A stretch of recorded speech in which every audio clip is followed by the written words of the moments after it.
Pakistan super league PSL এর match নম্বর 4 যেখানে মোকাবেলা করবে ইসলামাবাদ ইউনাইটেড। তারা লড়বে কিন্তু আরও একটা বড় দল মুলতান সুলতানসের সাথে। ম্যাচটা অনুষ্ঠিত হবে 28শে মার্চ বাংলাদেশ সময় রাত্র 8টাতে। ম্যাচটা অনুষ্ঠিত হবে লাহোরের গাদ্দাফি স্টেডিয়ামে। ম্যাচের কমপ্লিট অ্যানালাইসিস করব, তবে তার আগে বলে নিচ্ছি যারা এখন আমাদের ইউটিউব চ্যানেল সাবস্ক্রাইব করেনি চ্যানেল সাবস্ক্রাইব করবে, ভিডিওতে লাইক করবে, আর পুরো ভিডিওটা না টেনে দেখতে হবে। গুরুত্বপূর্ণ যেটা বিষয় সেটা হচ্ছে দুই দলের এটা প্রথম ম্যাচ এবং এটা কিন্তু রাতের খেলা। এখন এই ম্যাচটা যে লাহোরের গাদ্দাফিতে হবে, অলরেডি 3টে ম্যাচ কিন্তু এই মাঠে তখন হয়ে যাবে। এখন এই ম্যাচটা দিনের দ্বিতীয় ম্যাচ, দেখতে হবে প্রথম ম্যাচের সেম পিচে এই খেলাটা হচ্ছে কিনা। যদি সেম পিচে হয় তাহলে ইউজ পিচ, টসে জিতবেন, আগে ব্যাটিং করবেন। ডিউ হালকা আসে, খুব বেশি একটা বড় ডিউ আসে না, তবে পিচ রিপোর্টের পরে অনেক কিছু বোঝা যাবে। যদি সেম পিচ না হয়, যদি ফ্রেশ পিচ হয়, তাহলে আপনি টসে জিতে পরে ব্যাট করবেন। যেহেতু দুই দলেরই এটা প্রথম ম্যাচ, টিম কম্বিনেশনের ব্যাপার স্যাপার কিন্তু এখানে থাকবে। অতএব পিচ রিপোর্টের দিকে তাকিয়ে থাকতে হবে এবং পিচ রিপোর্টের পরে আপডেটের দিকে আপনাদের নজর রাখতে হবে। তবে যেটা গুরুত্বপূর্ণ, এগুলো নিয়ে আমাদের টেলিগ্রাম চ্যানেলে আমরা আলোচনা করি এবং অবশ্যই আপনারা টেলিগ্রাম চ্যানেলে জয়েন হবেন এবং সেটার জন্য এই ভিডিও ডেসক্রিপশনে লিঙ্ক পাবেন অথবা কমেন্টে লিঙ্ক পেয়ে যাবেন, সেখানে জয়েন হয়ে নেবেন। দুই দল তারা তাদের সর্বশেষ যে 10টা ম্যাচ খেলেছে, 10টা ম্যাচের ভিতরে দুই দল 5টা করে ম্যাচ জয়লাভ করেছে। অতএব কেউ এখানে মানে দুই দল হেড টু হেড কিন্তু ভালো অবস্থা আছে দুই দলে। এবং এই মাঠে অর্থাৎ গাদ্দাফিতে কিন্তু 40% টাইমে জয়লাভ করে মুলতান সুলতান এবং 10% টাইমে ইসলামাবাদ। ইসলামাবাদের এই মাঠের রেকর্ড খুব বেশি একটা ভালো না। 10টা ম্যাচের ভিতরে মাত্র একটা ম্যাচ জিতেছে গাদ্দাফিতে এই ইসলামাবাদ ইউনাইটেড। এবার আমি একটু টিম নিয়ে যদি বলি, দুই দলে বেশ কিছু পরিবর্তন, যেহেতু এবার পিএসএল এর 11তম সিজন, অতএব অনেক কিন্তু পরিবর্তন হয়েছে। মুলতানের যে ক্যাপ্টেন যিনি ছিলেন রিজওয়ান, তিনিও নেই, এরকম অনেক পরিবর্তন আছে, সেটা নিয়ে একটু কথা বলবো। শুরুতে আমি একটু মুলতানি আসি। মুলতান দলে শাহজাদ ফারহান আছে, রিসেন্টলি অনেকগুলো ম্যাচ তিনি খেলেছেন, টি20 ওয়ার্ল্ড কাপে খেলেছেন, মোটামুটি ফর্মেও আছেন। এছাড়া এই দলটাতে কিন্তু স্টিভেন স্মিথ তিনি যুক্ত হয়েছেন। স্টিভেন স্মিথ কিন্তু তিনি বিগ ব্যাশে যে কটা ম্যাচ খেলেছেন, বিগ ব্যাশে ভালো খেলেছেন এবং টি20 ফর্মেটের সাথে মোটামুটি তিনি এখন ভালো অ্যাডজাস্ট হয়ে গেছে, কারণ বিগ ব্যাশে কিন্তু তার সেঞ্চুরিও আছে। অতএব এই ধরনের ফ্ল্যাট পিচে এক্সপিরিয়েন্সের ব্যাপার স্যাপারও থাকবে, সেটা তার কিন্তু খুব ভালো জানা। অ্যাস্টন টার্নার পার্থ স্কচার্সের অধিনায়ক এবং তিনি সেখানেও পারফরমেন্স করেছেন, ওই অধিনায়কের এক্সপিরিয়েন্সও আছে, তিনি আবার এখানেও ক্যাপ্টেন্সি করছেন, সো তিনি আছেন। এছাড়াও জস ফিলিপের খুব বেশি একটা ভালো ফর্ম আমার নাই, মানে ফর্ম ওইভাবে নেই, কিন্তু তিনি কিন্তু পিএসএল বলছি, তিনি কিন্তু বিগ ব্যাশও ভালো খেলেন, সেই সিডনি সিক্সার্সের হয়ে ওপেনিং নামেন, মোটামুটি কিছুটা রানও করেন, উইকেট কিপার, তার একটা ব্যাপার থাকবে। শান মাসুদ তিনি আছেন। আমি একটা ভিডিওতে শান মাসুদকে অন্য একটা দলের কথা বলেছিলাম। শান মাসুদ আসলে মুলতানি আছেন, এর আগের সিজনগুলোতে তিনি মুলতানি ছিলেন।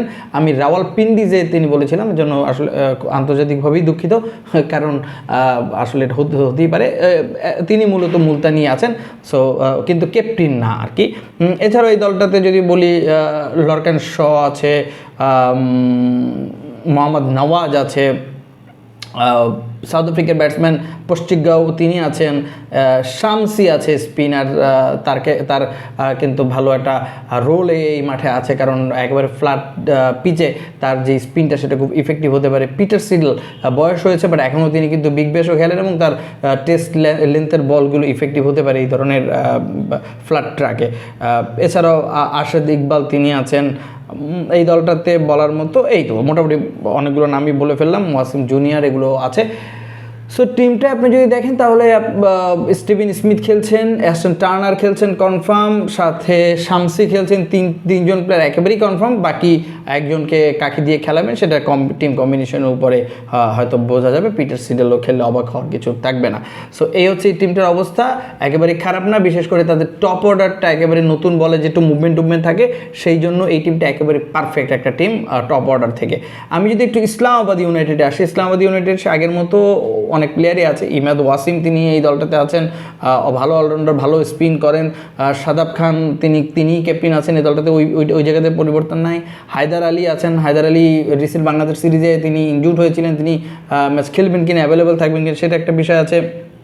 সালমান ইরশাদ আছে, অ্যান্ডিস গোডস তাকে নেওয়া হয়েছে, ইউএসের ওপেনিং প্লেয়ার, মোটামুটি ভালো খেলেন, ভালো ফর্মে আছে। ডেভন কনওয়ে তিনি আছেন, ফাহিম আশরাফ আছেন। ডেভন কনওয়ের কিন্তু রিসেন্ট ফর্ম খুব একটা ভালো না, সো তিনি আছেন, দেখা যাক তিনি কী করেন। এবং মার্ক চ্যাম্পিয়ন এই প্লেয়ারটা ভালো, খুব বেশি একটা কন্ট্রিবিউশন তার থাকে না, নিউজিল্যান্ডও তাকে খুব বেশি আমরা ইউজ হতে দেখি না, বাট তিনি কিন্তু ভালো একটা হাতের যথেষ্ট পরিমাণ শট আছে, সো এই একটা প্লেয়ার ভালো, দেখতে হবে যে তাকে কন্টিনিউ খেলায় কিনা। এছাড়াও এই দলটাতে রিচার্ড গ্লাসেন আছে, পেসার, ভালো একজন পেসার, এবং দীপেন্দ্র আইরি তিনি নেপালের প্লেয়ার, তিনি আছেন।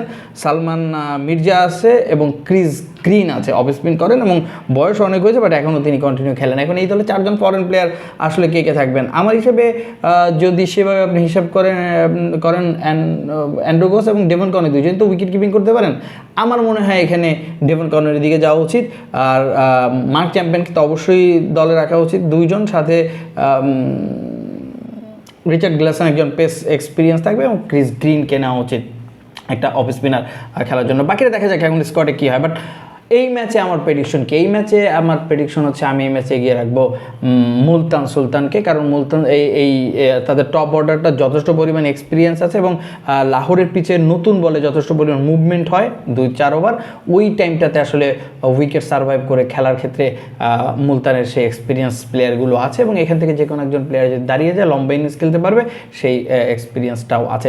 আর ইসলামাবাদের এই মাঠের রেকর্ডটা ভালো না, তাদের টপ অর্ডার এর আগের বছরগুলোতে যেমন আমরা দেখতাম যে কলিন মুন্ডুট এই টাইপের প্লেয়ারগুলো ছিল, এবার ওই টাইপের প্লেয়ারগুলো ইসলামাবাদে কিন্তু শর্ট আছে। সো আমার কাছে মনে হয় আমি মুলতান সুলতানকে এই ম্যাচে ফেভারিট রাখবো। বাকিটা হচ্ছে টসের পরে স্কোর দেখার পর অনেক কিছু বোঝা যাবে, আর সেই জন্য আপনারা আমাদের টেলিগ্রাম চ্যানেলে জয়েন হয়ে নেবেন, লিঙ্কটা কমেন্ট সেকশনে থাকবে অথবা ভিডিও ডেসক্রিপশনে পাবেন।